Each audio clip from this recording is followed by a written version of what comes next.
Vamos falar de futebol? Notícias, análises e curiosidades do mundo do futebol. Começa aqui. Olá a todos os ouvintes do Chutecast, tudo bem? Acabei ficando uma semana inteira sumido, perdão aí a todos os ouvintes, mas para compensar, hoje eu vou fazer um geralzão de tudo que teve nesse tempo que eu perdi, desde do Clássico Atlético e Cruzeiro até o Clássico dos Milhões e as semifinais do Campeonato Mineiro. Amanhã eu vou falar sobre o Choque Rei, porque eu tô gravando agora um pouco antes do Choque Rei, beleza?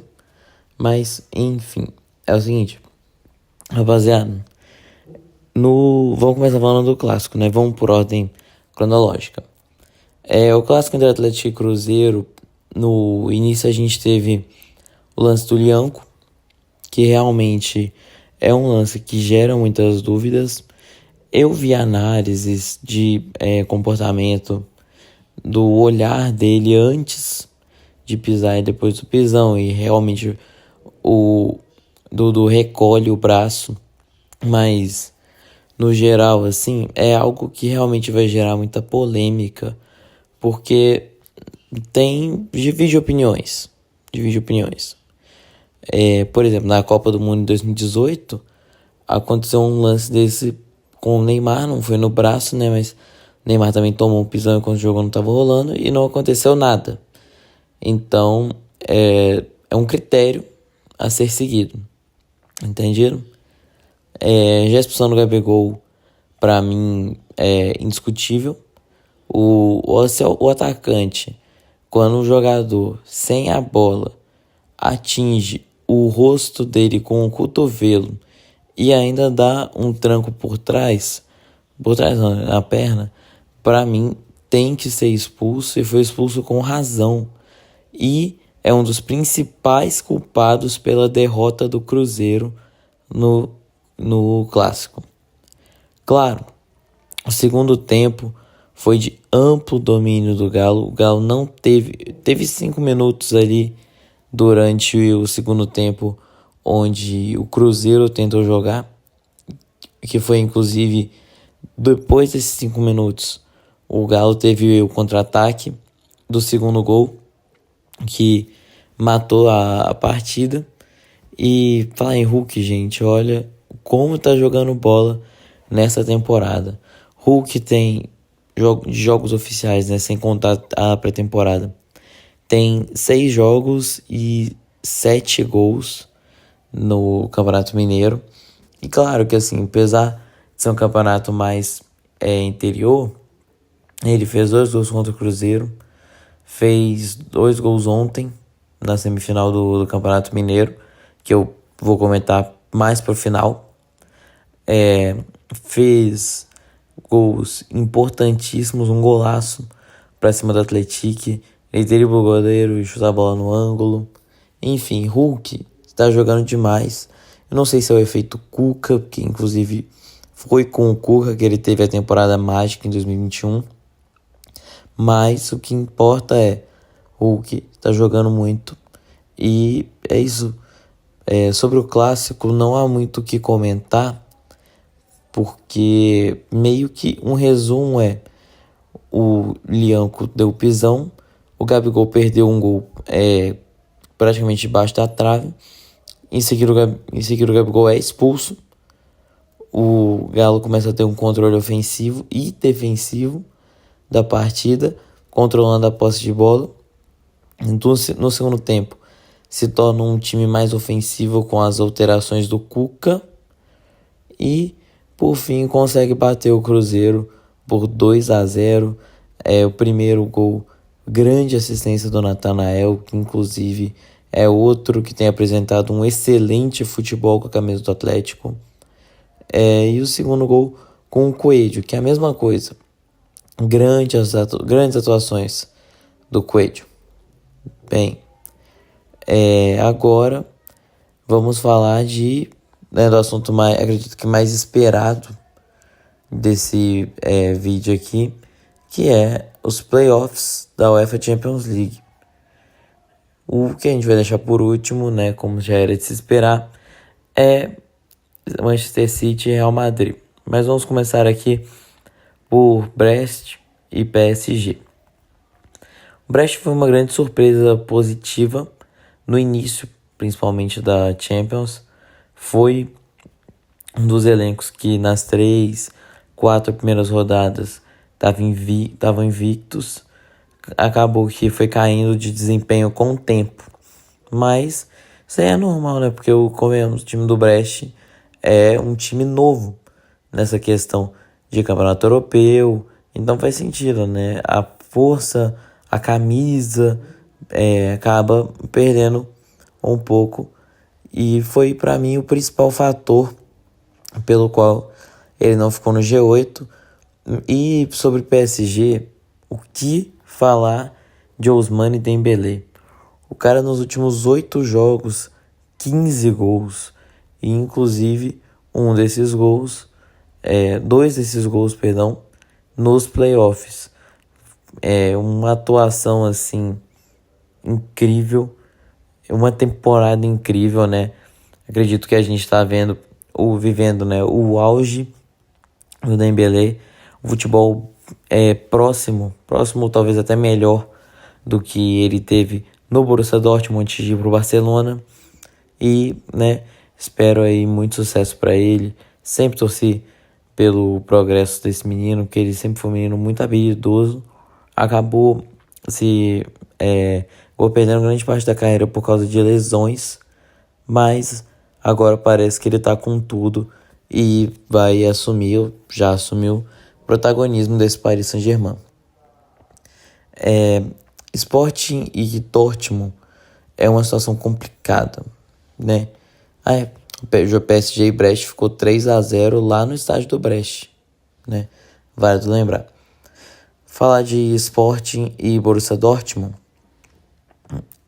o Sporting, depois da mudança, né, de técnico, onde o seu técnico, que era o Ruben Amorim, vai pro Manchester United, o time desanda completamente. O Gyökeres fazia muitos gols e hoje em dia a gente vê que essa média diminuiu bastante. O Dortmund também, para mim, essa goleada do Dortmund, apesar do momento vivido pelo Sporting, para mim foi uma surpresa, porque o Dortmund tá no meio da tabela no campeonato alemão e teve dificuldades para passar nessa primeira fase. Inclusive foi goleado pelo Real Madrid na segunda rodada. É um time de qualidade, só precisa, acredito que, ser bem treinado. Mas são rivalidades escondidas, coadjuvantes, eu diria.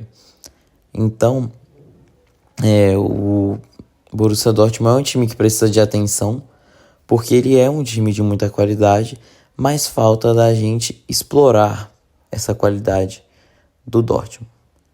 Enfim, 3-0 Dortmund.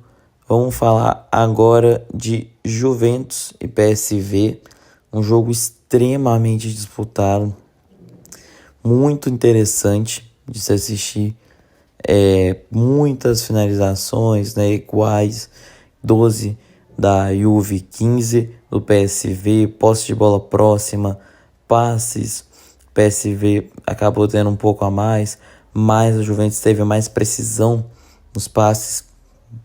Faltas, em números parecidos também, mas a Juventus teve muitos impedimentos. Escanteios também, números parecidos, e só um cartão amarelo, que mostra que, apesar do número grande de faltas, né, a gente teve 26 faltas no jogo, o jogo em si foi bastante interessante.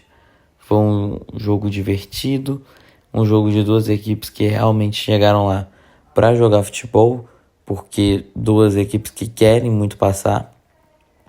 A Juventus vem se recuperando cada vez mais dos problemas que passa desde 2021-22, na época que culminou inclusive a saída do Cristiano Ronaldo de lá.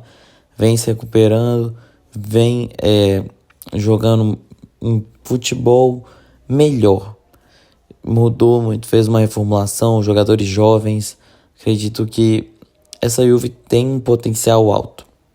A nova Juventus tem um potencial alto. Outro jogo que, por incrível que pareça, foi bem interessante, Clube Brugge e Atalanta.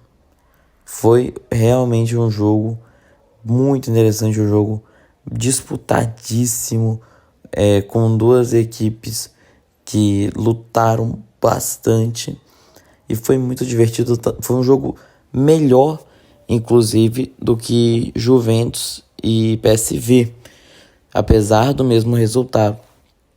E a gente teve uma surpresa, que foi o Clube Brugge vencendo a Atalanta, por mais que tenha sido dentro de casa, e uma vitória emocionante, né? Gol aos 94 minutos de jogo, um gol no início, né? Nos 15 minutos do primeiro tempo, abriu o placar para o Brugge com o Jutglar. O Pasalic empata aos 41 e o Nilson faz o gol da vitória de pênalti aos 94.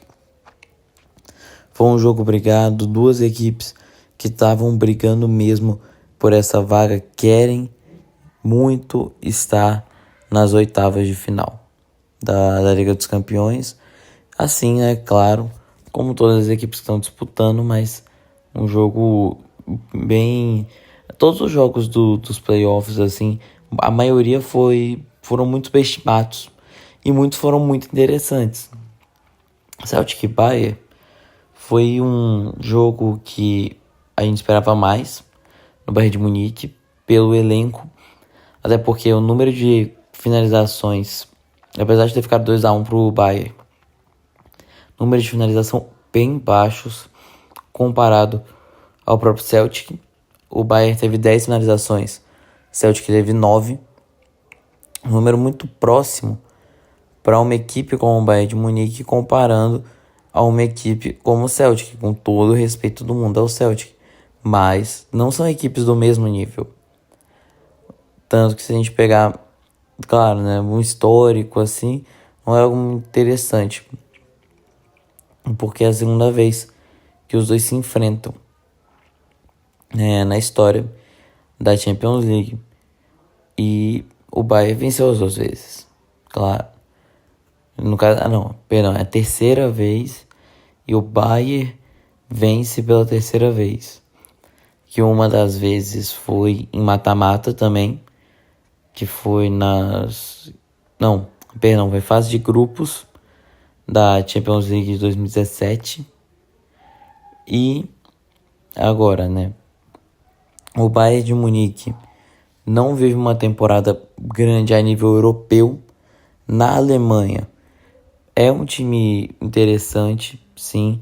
Não tem jogado mal no campeonato alemão, mas é muito dispensar o que está acontecendo com o Bayern de Munique. Em 2021 era um dos times mais temidos do mundo, se não o mais temido, e nessa temporada chegar, por exemplo, e tomar 4 do Barcelona, que foi um time que tem apanhado pro Bayern nos últimos anos. Também com o Rafinha jogando a bola que tá jogando, é difícil parar esse Barcelona.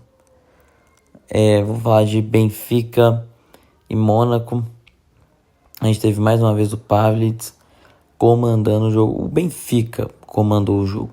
Foi um jogo com uma vitória extremamente merecida por parte do Benfica. O Benfica criou mais posse de bola, mais passes, mais precisão nos passes, mais escanteios. Um time que realmente jogou pra cima, jogou pra frente, né, no caso.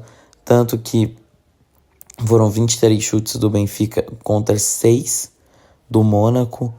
Foi algo assustador essa partida, né? O gol do Pavlidis, que vem fazendo uma Champions League muito interessante também, principalmente naquela última rodada contra o Barcelona, onde ficou 5-4 pro Barcelona, mas o Pavlidis fez uma grande partida.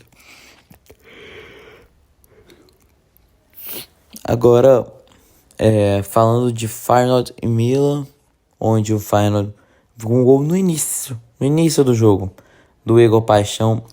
E esse golzinho, no início do Igor Paixão, foi o suficiente para levar a vitória lá na Holanda, já jogar a decisão para a Itália com pressão em cima do Milan para ele ter que virar o jogo dentro de casa. Foi um jogo realmente bem disputado, em duas equipes que têm um nível taticamente muito parecidos. Tecnicamente, acredito que o Milan tenha um elenco melhor, mas o Feyenoord é muito bem treinado, e não é de hoje, né? Desde a temporada passada, o Feyenoord vem evoluindo bastante no futebol mundial. Então, para mim, justíssima vitória, apesar do Milan ter alguns números melhores. E vamos ver o que vai dar, né, na Itália. Agora falando do jogo mais aguardado, né? Real Madrid e Manchester City, onde mais uma vez a gente teve um jogo sensacional. Talvez um dos melhores, se não o melhor jogo. Acho que não foi o melhor jogo da Champions até agora por causa daquele 5-4 entre Benfica e Barcelona, que ele é muito difícil de igualar.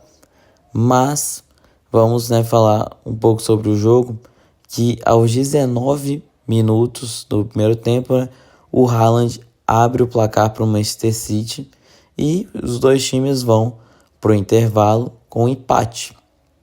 E aí, beleza. Real Madrid martela e aos 15 minutos do segundo tempo, os 60 minutos, o Mbappé consegue empatar o jogo de uma forma meio inusitada, um chute meio estranho, mas conseguiu. E aos 35 minutos do segundo tempo, um pênalti para o Manchester City. E o Haaland converte.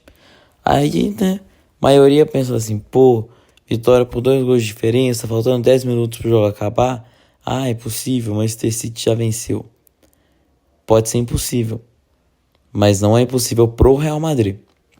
O Real Madrid consegue vencer esse jogo aos 41 do segundo tempo. Real Madrid empata com Brahim Dias e aos 47 do segundo tempo o Real Madrid vira com Jude Bellingham e leva uma vitória importantíssima lá para Madrid. Real Madrid está com 1,5 pé nas oitavas de final, porque eu não acho que o elenco do Manchester City... O elenco não, mas...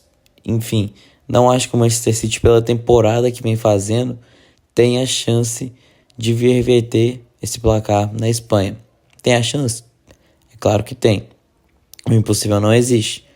Mas eu acho muito difícil esse resultado acontecer.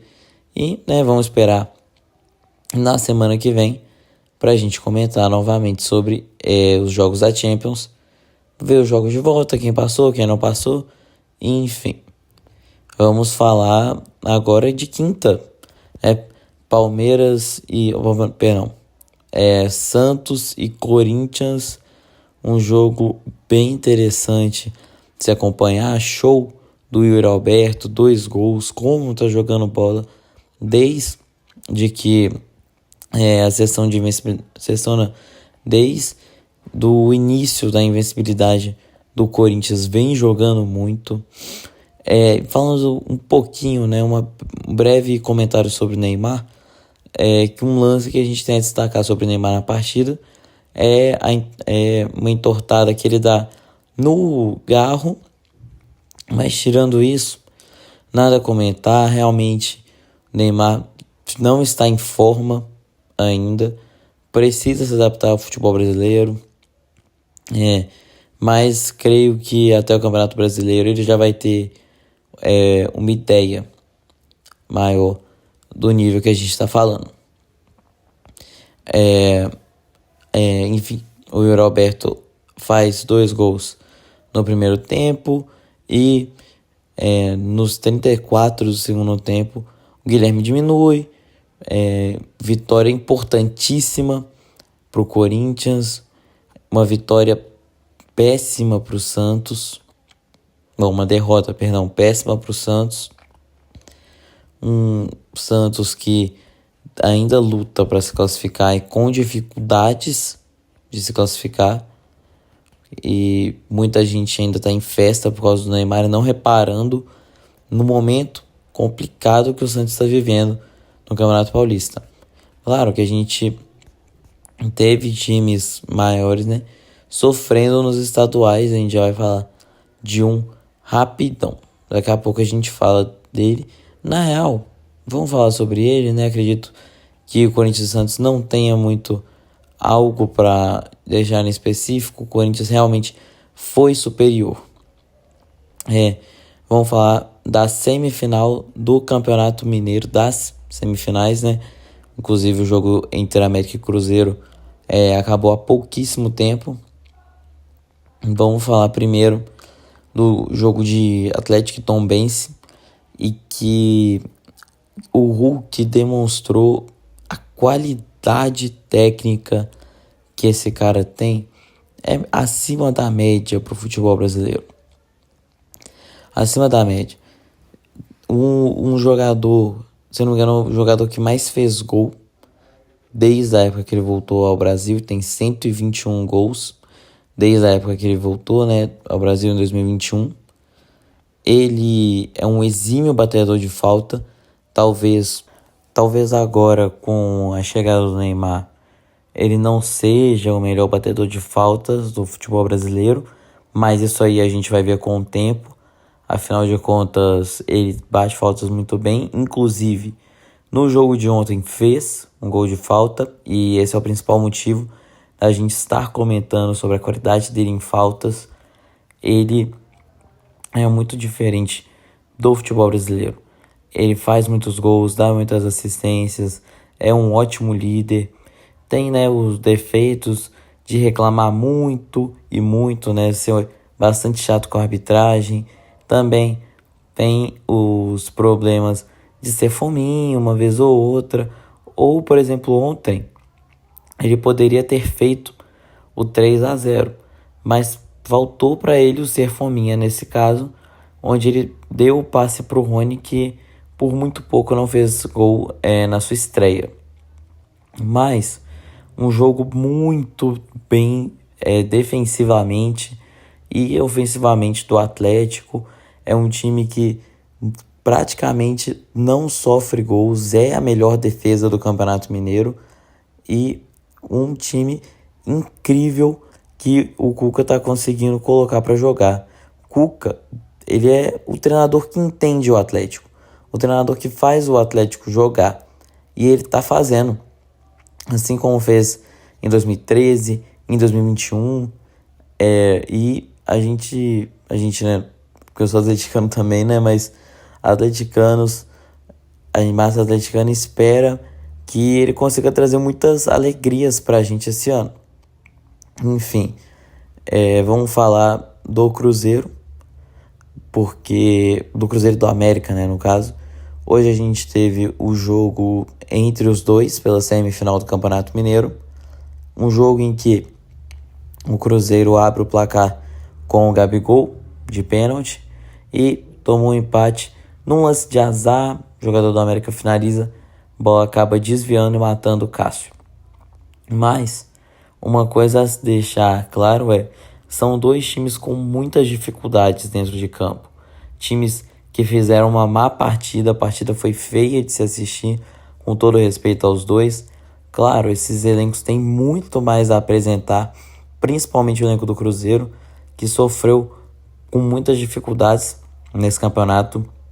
Inclusive, se tivesse no grupo do América ou do Atlético, não teria passado de fase, porque ele ficou atrás. Por exemplo, o Betim teve uma campanha melhor e o Cruzeiro acabaria sendo eliminado. Porém, é claro que a gente não pode colocar a fase que está agora para o contexto do final da temporada, até porque eles contrataram um excelente técnico, que é o Leonardo Jardim, já foi técnico campeão francês na época milionária do Paris Saint-Germain. Claro, um timaço à disposição, e hoje ele tem um time de nível interessante, um elenco interessante para o nível do futebol brasileiro, assim como o Mônaco era na época para o futebol francês. Claro que aqui já são jogadores consagrados, lá a gente tinha promessas que viriam a se provar craques no futuro, Bernardo Silva e Mbappé como maiores exemplos. Eu acredito que o Atlético tenha favoritismo no Campeonato Mineiro. Acho que o jogo entre América e Cruzeiro na próxima semana vai ser uma coisa muito difícil de se definir. Vai se definir no detalhe, assim como se definiu hoje, num desvio, no gol do América, e num pênalti, no caso do gol do Cruzeiro, vai ser resolvido num errinho, mínimo erro que acontecer, ou no azar. E o que passar para a final vai enfrentar um jogo bem complicado. É um Atlético muito bem taticamente e com reforços que estão jogando bem. O mais importante é isso, os reforços estão jogando bola. O Rony, o Caio Paulista e o Patrick estrearam muito bem ontem. O Coelho está jogando muito desde que chegou. O Júnior Santos tem deixado a desejar, mas acredito que quando voltar da lesão e um entrosamento com a equipe e a confiança possa fazer ele desencantar com a camisa do Galo, porque o Cuca é um técnico que entende muito de mercado. Então, ele sabia o que ele queria. Esqueci de citar o Natanael. Para mim, hoje em dia, se pegar na temporada, ele é o lateral que melhor jogou. O Saravia mal entrou em campo. O Rubens não tá jogando mais como lateral. Até que o Arana tem algum problema e se ausente, né? Caso de suspensão, lesão ou convocação. E o Arana tá uma fase desde a Copa América do ano passado. O Arana tá com muitas dificuldades de apresentar o futebol que me demonstrava desde que chegou no Galo. Ou mais, né? Talvez desde o Corinthians, que já praticava um grande futebol lá, foi para a Europa, não conseguiu render, voltou ao Brasil, jogou muito no Galo, tanto em 2020, 21, 22, até a lesão e depois da lesão. Ele teve muitos problemas porque ele era usado de forma muito defensiva, que não é a forma que ele joga. E com o Gabriel Milito teve uma grande fase, mas depois que voltou da Copa América parou de jogar bola. Para finalizar, vamos falar do Clássico dos Milhões, onde mais uma vez o Flamengo se demonstrou que pode e que vai brigar por tudo nessa temporada. Um elenco muito bem feito, grandes jogadores, craques. Bruno Henrique, como está jogando bola, o Bruno Henrique, né? O próprio Atlético já teve interesse nele, acabou que o Flamengo não aceitou a proposta, e o Flamengo fez muito bem em não aceitar a proposta, porque conta com um jogador que vai ser importantíssimo para a temporada. O Vasco, por sua vez, tem jogado bem, de forma bem complicada nessa temporada. Terminou a temporada passada bem melhor do que projetava, mas continua não apresentando um dos melhores. Continua não produzindo tanto quanto sempre produziu. Tanto quanto produziu na temporada passada. E o Everton Cebolinha e o Bruno Henrique acabaram com o jogo. O Flamengo vence com uma atuação superior ao Vasco. Então, rapaziada, era isso que eu tinha para falar. Se inscreve, deixa o like, ativa o sininho. Muitos comentários aqui no YouTube, galera do Spotify, salva, baixa, compartilhe, enfim, muito obrigado, um abraço e falou! Gostou do Papo Sobre Bola? Compartilhe com a galera, deixe seu comentário. Muito obrigado por sua audiência. Fique ligado para mais.